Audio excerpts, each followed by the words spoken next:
नमस्कार। हिंदी साहित्य विषयक व्याख्यानमाला के अंतर्गत आपका स्वागत है, अभिनंदन है। हम हिंदी साहित्य के कवियों पर, गद्यकारों पर, अलग अलग विधाओं में लिखने वाले विशेषज्ञ रचनाकारों पर चर्चा परिचर्चा कर रहे हैं। आज हमारा विषय है तुलसीदास की अनुवाद कला। आश्चर्य इस बात पर लगता है कि तुलसीदास अनुवादक तो नहीं थे, किंतु अनुवाद कला में वो पारंगत थे। तुलसीदास ने भारतीय ज्ञान परंपरा का गहन गंभीर अध्ययन किया था। नाना पुराण निगम आगम तुलसीदास स्वयं इस बात को स्वीकार करते हैं।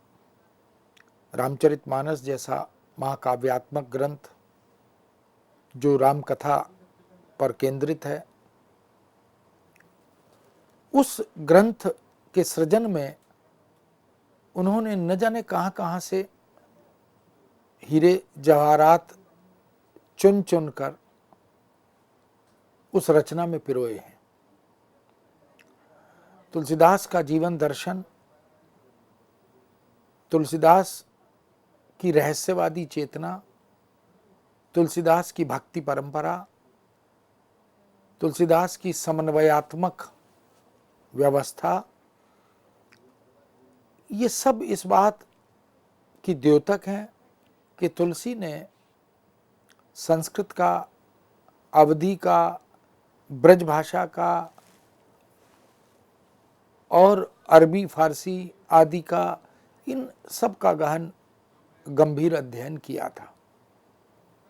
इसलिए वो अनेक भाषाओं के ज्ञाता थे, अधिकारी विद्वान भी थे। अनुवाद वास्तव में आज की दुनिया में तो बहुत प्रासंगिक विधा बन गई है, क्योंकि अनुवाद ज्ञान के आयात के झरोखों को उद्घाटित करता है। हर व्यक्ति हर भाषा का विद्वान नहीं हो सकता। भाषा अर्जन, भाषा में अधिकार प्राप्त करना, इसकी एक सीमा है। कोई एक भाषी, द्विभाषी, त्रिभाषी और 5-7 भाषाएं भी बहुत लोग जानते ही हैं। लेकिन हमारी कवि परंपरा, लेखक परंपरा ऐसी रही है कि अधिकांश स्थापित और प्रतिष्ठित रचनाकार कई कई भाषाएं एक साथ आधिकारिक रूप से जानते थे। तुलसीदास भी उसी तरह के रचनाकार माने जाते हैं। अनुवाद अखिल भारतीय स्तर पर और वैश्विक स्तर पर अपना एक सुदीर्घ इतिहास रखता है। यह अलग बात है कि अनुवाद को बहुत सम्मान की दृष्टि से पहले नहीं देखा जाता था, उसे दोहम दर्जे का कार्य मानते थे। इसलिए अनुवाद पाप है, अनुवादक प्रवंचक होता है, ऐसी बहुत सी उक्तियां, ऐसे बहुत से फतवे अनुवाद के विषय में और अनुवादकों के विषय में कहे जाते रहे हैं। किंतु वर्तमान समय इस बात का साक्षी है कि अनुवाद और अनुवादक का महत्व निरंतर बढ़ रहा है। कोई भी रचनाकार यह चाहता है कि उसकी रचना या रचनाओं का दूसरी, तीसरी, चौथी भाषा में भी अनुवाद हो।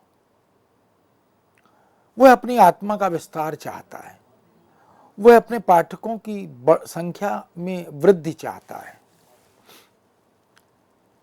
इस दृष्टि से जो राष्ट्रीय शिक्षा नीति 2020 है, उसमें तो अनुवाद को अद्यतन, अधुनातन ज्ञान के स्रोत के रूप में अनुवाद को देखा भी जा रहा है। लेकिन प्रशंसनीय यह है कि तुलसीदास जो अनुवाद कला के विधिवत प्रशिक्षण से उपकृत नहीं थे, लेकिन भाषा के मर्म को, विषय वस्तु के स्वरूप को, उसकी अवधारणा को समझते हुए समसामयिकता के प्रसंग में वो हमारे पौराणिक ग्रंथों का, औपनिषदिक ग्रंथों का और इसी प्रकार वैदिक साहित्य का, इन सब का विधिवत अध्ययन करने के बाद अपनी रचनाओं को उन ज्ञान के मोतियों से आप्लावित कर रहे थे।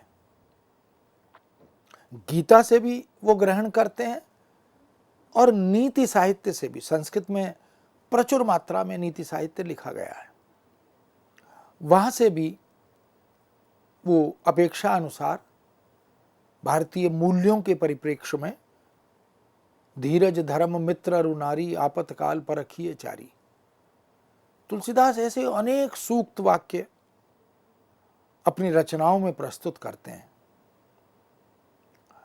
का बरखा जब कृषि सुखाने, इस तरह की उक्तियां, इस तरह के मुहावरेदार लोकोक्ति परक प्रयोग, इनके स्रोत संस्कृत साहित्य में प्रचुर मात्रा में विद्यमान है। तो स्वाभाविक है कि उस साहित्य के अध्येता के रूप में गंभीर गहन विशेषज्ञता के आधार पर वो अपनी रचनाओं में उनका रचनात्मक उपयोग भी करते हैं। अनुवाद कोई सहज सरल कार्य नहीं है। अनुवाद पर काया प्रवेश की साधना है। अनुवादक को अपने आप को विलय करके उस रचना और रचनाकार में प्रवेश करना पड़ता है। एक प्रकार से यह सूक्ष्म प्रवेश है, सशरीर प्रवेश नहीं कर सकता, लेकिन आत्मा से, भावना से, विचार से वह परकाया प्रवेश करता है। और फिर रचना और रचनाकार का गहन गंभीर आद्योपांत अध्ययन, मूल्यांकन, विश्लेषण करने के बाद वह अपने पाठकों के लिए उसका पुनर्सृजन भी करता है। इसलिए अनुवाद के तीन रूप मिलते हैं। एक तो अनुवाद जिसे ट्रांसलेशन कहते हैं, एक अनुसृजन जिसे ट्रांसक्रिएशन भी कहते हैं, और एक पुनः सृजन जिसे रिक्रिएशन भी कहते हैं। तुलसीदास ने अनुवाद तो नहीं किया, लेकिन पुनर्सृजन और अनुसृजन यह तो अनेक स्थलों पर किया ही है। लेकिन उसके लिए भी इस विधा का गहन गंभीर ज्ञान, उसके मर्म का बोध होना अत्यंत आवश्यक है। और भारतीय साहित्य में, भारतीय वाङ्मय में अनेक हिंदी इतर भाषा क्षेत्रों में भी अनुवाद की है परंपरा, अनुवाद की है कला उद्घाटित हुई। हिंदी साहित्य में ही जैन साहित्य देखें, बौद्ध साहित्य देखें, नाथ और सिद्ध साहित्य देखें, और आदिकालीन, भक्तिकालीन, रीतिकालीन और आधुनिक कालीन हिंदी साहित्य देखें, तो चिकित्सा के ग्रंथों का अनुवाद, युद्ध शास्त्र के ग्रंथों का अनुवाद, नीति शास्त्र के ग्रंथों का अनुवाद, धर्म दर्शन और अध्यात्म के ग्रंथों का अनुवाद, ये प्रचुर मात्रा में हुआ है। और रामायण का, इसी तरह श्रीमद् भागवत का कृष्ण भक्ति साहित्य में प्रचुर मात्रा में अनुवाद मिलता है। भ्रमर गीत प्रसंग को देखें, या तुलसी की मानस में ही यदा यदा ही धर्मस्य ग्लानिर्भवति भारत गीता के इस श्लोक का यथावत अनुवाद हमें मिलता है। नीति परंपरा के अनुयायी कवियों ने भी, अगर हम स्रोतों पर बात करें, तो प्रचुर मात्रा में अनुवाद किया है। संस्कृत के काव्यशास्त्रीय ग्रंथों का हिंदी में बहुत बड़े स्तर पर अनुवाद हुआ है। भरत मुनि ने या उसके बाद की आचार्य परंपरा ने जिन सिद्धांतों की स्थापना की, चाहे वो रस हो, ध्वनि हो, अलंकार हो, वक्रोक्ति हो, औचित्य हो, इन सब का हिंदी के आचार्यों ने भी अनुवाद करते हुए उनकी व्याख्या की, उनके विषय में अपने मतों का प्रतिपादन किया, कुछ संवर्धन संशोधन किया, कुछ जोड़ा, कुछ घटाया, ये सब वो करते रहे। अनुवाद के विषय में ये कहा जाता है कि अनुवाद वास्तव में वही होता है जो अनुवाद ना लगे। यानी पढ़ते समय यदि लगे कि ये अनुवाद है, तो ये अनुवाद और अनुवादक की विफलता होती है। तुलसी की समस्त रचनाओं में कहाँ अनुवाद हो गया, इसका बोध नहीं होता। यही तुलसीदास की सफलता है, क्योंकि तुलसी अनुवाद करने नहीं बैठे थे। तुलसी ने प्रभाव ग्रहण किया और अपनी भाषा में, अपनी शैली में उनका पुनर्प्रस्तुतिकरण किया। तो एक प्रकार से ये हमारी ज्ञान परंपरा का पुनराख्यान भी है तुलसी का साहित्य। चाहे मानस हो, चाहे विनय पत्रिका हो, चाहे दोहावली, गीतावली, कवितावली आदि, इस तरह की रचनाओं को हम देख सकते हैं। इस तरह मित्रों, तुलसीदास वास्तव में विश्व स्तरीय एक विराट व्यक्तित्व के धनी कवि हैं। हम कह सकते हैं कि नीति साहित्य मध्यकाल का, भक्ति साहित्य, प्रेम आधृत साहित्य, शास्त्र आधृत साहित्य, इन सब में कमोबेश अनुवाद उपलब्ध होता है। ऐसी एक महत्वपूर्ण विधा अनुवाद ये आधुनिक युग में भी हमारे सामने उपस्थित होती है। और अब तो स्वतंत्रता के बाद अनुवाद को संवैधानिक दर्जा मिला। भारतीय संविधान ने हिंदी की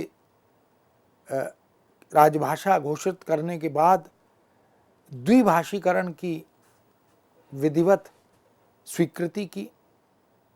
तो साहित्य का अनुवाद, कला का अनुवाद या तमाम तरह की साहित्यिक विधाओं का अनुवाद, विज्ञान के क्षेत्र में अनुवाद, वित्त, वाणिज्य, बैंक, बीमा के क्षेत्र में अनुवाद, बहुत से क्षेत्रों में अनुवाद आज एक सशक्त साधन, एक उपकरण बन गया है।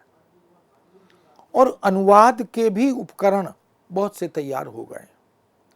उस समय जब यह सब कुछ उपलब्ध नहीं था, तब तुलसीदास हमारी ज्ञान परंपरा को अपने रचनात्मक साहित्य में पिरो रहे थे। जनजीवन के सुप्त और मूर्छित मन को चेतना का नव संदेश देने का कार्य तुलसीदास कर रहे थे। वह जो मध्यकालीन समय था, वह अनेक दृष्टियों से पतन का और संकट का समय था।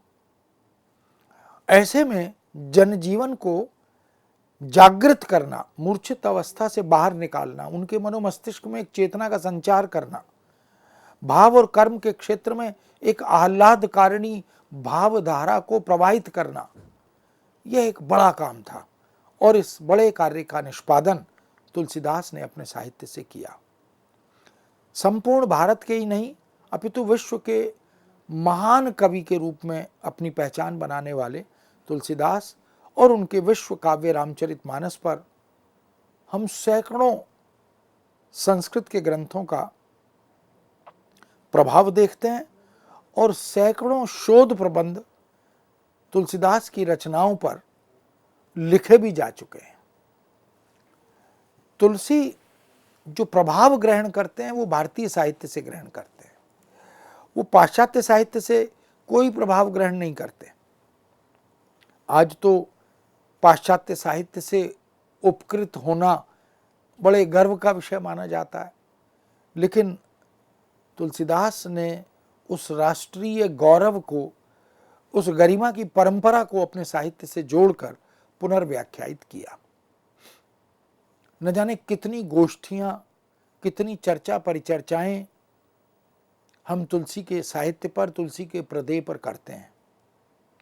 नाना पुराण और निगम आगम इनके नवनीत से सिक्त इस लोकोत्तर महाकाव्य की लौकिक भूमिका पर बहुत कुछ अभी और भी शेष है, जिसे कहा जाना चाहिए, जिसे सुना जा सकता है, जिसको जानने की जिज्ञासा अभी भी प्रबल है, लालसा उत्कट इच्छा अभी भी बनी हुई है। रामचरितमानस में, विनय पत्रिका में, गीतावली कवितावली में या और इसी प्रकार की तुलसी की अनेक रचनाओं में अभी बहुत कुछ ऐसा है जो प्रकट नहीं हो पाया, जो शोध दृष्टि से उद्घाटित नहीं हो पाया। तुलसी विराट व्यक्तित्व के धनी कवि रहे हैं। रामचरितमानस या उनकी रचनाओं की शक्ति और कृतिकार की व्याप्ति का सूचक और परिचायक है रामचरितमानस या विनय पत्रिका।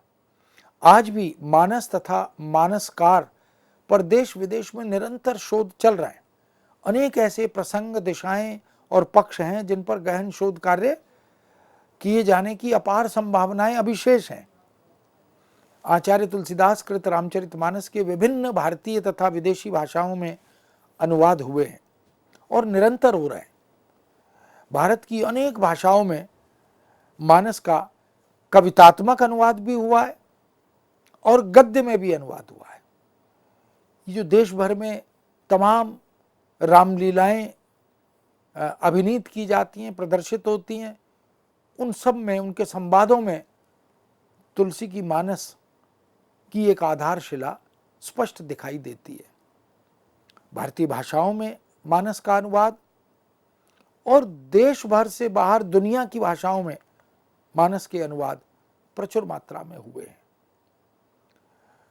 किंतु विचारणीय यह है कि तुलसीदास ने अपने महाकाव्य रामचरितमानस में कितनी और कौन कौन सी कृतियों में प्रसंगों या संदर्भों को स्रोत रूप में ग्रहण करते हुए उनका अनुवाद किया है, और इस अनुवाद की आवश्यकता तुलसी को क्यों पड़ी।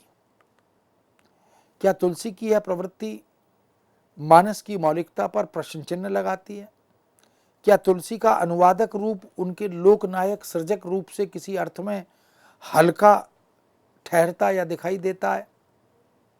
क्या तुलसी का सृजक उन्हें अनुवादक रूप से भिन्न बना देता है, या नाना आधार एवं स्रोत ग्रंथों से ली गई मणिकांचन सामग्री और अनुभव आधृत विवेक रत्नों से तुलसी के संकल्प और प्रयोजन पर कहीं कोई आंच आती है? अनेक ऐसे प्रश्न हैं जो तुलसी के अनुवादक रूप पर विचार करने के लिए आंदोलित करते हैं, किंतु ऐसा वस्तुतः है नहीं। तुलसीदास की मौलिकता पर, तुलसीदास की रचना धर्मिता पर, तुलसीदास के गहन गंभीर चिंतन पर, उनके दर्शन पर, उनकी समन्वय भावना पर कोई प्रश्न चिन्ह नहीं लगता। तुलसी तो न भूतो न भविष्यति श्रेणी के रचनाकार हैं। कवि या लेखक की चिंतन सरणी वास्तव में एक ऐसी प्रक्रिया की द्योतक होती है जिसमें मस्तिष्क से जुबान तक या विचार से लेखन तक की अनुवाद प्रक्रिया सदा सर्वदा चलती ही रहती है, और सोचने से लेकर, मनन चिंतन से लेकर मौखिक या लिखित अभिव्यक्ति तक पहुंचने की यह जो यात्रा है, इसमें प्रत्येक व्यक्ति अनुवाद की इस प्रक्रिया से जुड़ता है। इसलिए अनुवाद प्रक्रिया को सार्वभौमिक और सार्वकालिक भी माना जाता है। कोई भी लेखक गंभीर चिंतक होता ही है, तो चिंतन मनन की प्रक्रिया में उसके मनोमस्तिष्क में एक विशिष्ट दृष्टिकोण या कहें कि एक विशिष्ट चिंतन धारा का आविर्भाव होता ही है। कोई भी रचनाकार जब तक अध्येता नहीं होता, जब तक चिंतक विचारक नहीं होता, वह चिरंतन और कालजयी रचना का सृजन नहीं कर पाता। तुलसीदास ने जो कुछ लिखा वो कालजयी श्रेणी में समाहित हुआ। वो चिरंतन साहित्य के रचनाकार बन गए, क्योंकि उन्होंने निश्चित रूप से मनन चिंतन की गहन गंभीर प्रक्रिया का परिणाम अपनी रचनाओं के माध्यम से उपलब्ध कराया। इस चिंतन धारा का, अपनी सरणी या भावधारा का, या कहें उसकी अपनी कोई प्रेरणा का अंत नहीं है, यह सतत क्रिया है। एक रचना के सृजन के बाद कवि दूसरी रचना की ओर अग्रसर होता है, तो फिर अन्य ग्रंथों से वो प्रेरणा ग्रहण करता ही है। विचार सरणी या भावधारा में तल्लीन होकर जब लेखक सृजन के लिए बाध्य होता है, तो वह प्रेरणा विचारधारा या आधार विशेष से मूल गुण लेते हुए उसे सृजनात्मक पूंजी में बदल देता है। यही रचनाकार का, उसकी रचना धर्मिता का धर्म भी है कि वह प्रेरणा ग्रहण करे और विचारधारा या आधार विशेष से मूल गुण लेते हुए उनको सृजनात्मक पूंजी के रूप में पुनर्प्रस्तुत करे। वह मूल गुण का सुचारू प्रयोग करते हुए सृजन व्यापार यह सोचकर नहीं करता कि उसका सीधा लक्ष्य किसी एक विषय या भाषा की कृति या कृतिकार को सायास रूपांतरित करना है। इसीलिए राम कथा पर रामायण भी लिखी गई। वाल्मीकि ने बहुत उत्कृष्ट महाकाव्यात्मक रचना दी। फिर तुलसीदास ने अवधी भाषा में रामचरितमानस लिखी। फिर केशव ने ब्रज भाषा में रामचंद्रिका का सृजन किया। यह भी महाकाव्यात्मक है, रामचरितमानस की तरह।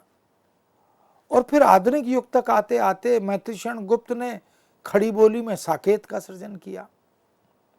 और इसी तरह बहुत से नाटक, बहुत सी कविताएं, राम की शक्ति पूजा एक लंबी कविता के रूप में तुलसीदास निराला ने वो प्रस्तुत की। तुलसीदास की मानस से या वाल्मीकि से या केशव से जो कुछ उन्हें ग्राह्य लगा वो उन्होंने लिया। संशय की एक रात को वर्तमान संदर्भों में आधुनिकता के परिप्रेक्ष्य में रचनाकार नाट्य रचना के रूप में प्रस्तुत करता है, तो यह स्वाभाविक है। सेनापति भी प्रचुर मात्रा में राम काव्य लिखते हैं, और भी बहुत से मध्यकाल में ऐसे कवि मिलते हैं, आधुनिक काल में ऐसे रचनाकार मिलते हैं जो न केवल प्रभाव ग्रहण करते हैं, प्रेरित होते हैं, उनका, उस कथा का, उन चरित्रों का, उन पात्रों का एक प्रकार से पुनर्निर्माण, पुनर्सृजन भी करते हैं। रचनाकार के अवचेतन में प्रभाव स्वरूप या प्रेरणा स्वरूप बसे हुए उस गहन गंभीर अध्ययन से प्राप्त तत्व और तथ्य अचेष्ट अनुवादक बना डालते हैं। वो सचेष्ट अनुवादक नहीं है, वो अनुवाद करने बैठ रहा हो सोचकर, ऐसा नहीं है, लेकिन अनायास अवांछित वह जो स्रोत हैं वो उसे मनोमस्तिष्क से प्रभावित करते हैं, और अनुवादक सृजन प्रधान पुनर्सृजक बनकर उपस्थित होता है। यह अनुवादक गौण और व्यावसायिक अनुवादकों से कोसों दूर होता है। ये कोई धन के लिए या ख्याति के लिए या अनुवादक के रूप में अपनी छवि बनाने के लिए अनुवाद नहीं करते। स्रोत सामग्री में जो भी ग्राह्य, उल्लेखनीय, लोकहित के लिए, जनहित के लिए, राष्ट्रहित के लिए, मूल्यों के रूप में, मान्यताओं के रूप में प्राप्त होता है, उसे सृजन प्रक्रिया की भट्टी में डालकर रचनाकार तपाता है, तराशता है और अपने भावानुभवों और विचार क्रम में पिरोकर रूपायित करता है। जबकि सचेष्ट और सौदेश्य अनुवादक इससे नितांत भिन्न उद्देश्य लेकर चलते हैं। अब तक अनुवाद सिद्धांत जो विवेचन विश्लेषण होता रहा, उसमें अचेष्ट अनुवाद को गौण माना जाता रहा। किंतु वास्तविक बिंदु यह है कि जहां सृजन और अनुवादक इनका साधारणीकरण हो जाता है, वे तद आत्म हो जाते हैं। सचेष्ट अनुवाद में भी एक पक्ष पुनर्सृजन का होता है, परंतु वह भी सृजनात्मक अनुवाद से भिन्न ही ठहरता है। इस दृष्टि से तुलसीदास प्रथम कोटि के रचनाकार भी हैं और प्रथम कोटि के पुनर्सृजक भी हैं। रामचरितमानस के प्रणयन में तुलसी ने ये संकल्प लिया और इसी संकल्प और प्रयोजन को उन्होंने सिद्ध भी किया। इसीलिए वो लिखते भी हैं बालकांड में, नाना पुराण निगमागम सम्मतम सद्भाववायणम निगदितम क्वदित चिंत्यो अपि स्वांतः सुखाय तुलसी रघुनाथ गाथा भानिबंध मतिमम मंजुलम मातनेति। ये तमाम तरह के ऐसे श्लोक, ऐसे प्रसंग तुलसी की ईमानदारी के परिचायक बन जाते हैं। मित्रों, इस विषय को यहाँ विराम देते हैं, पुनः आपके समक्ष उपस्थित होंगे। आज्ञा दीजिए। नमस्कार।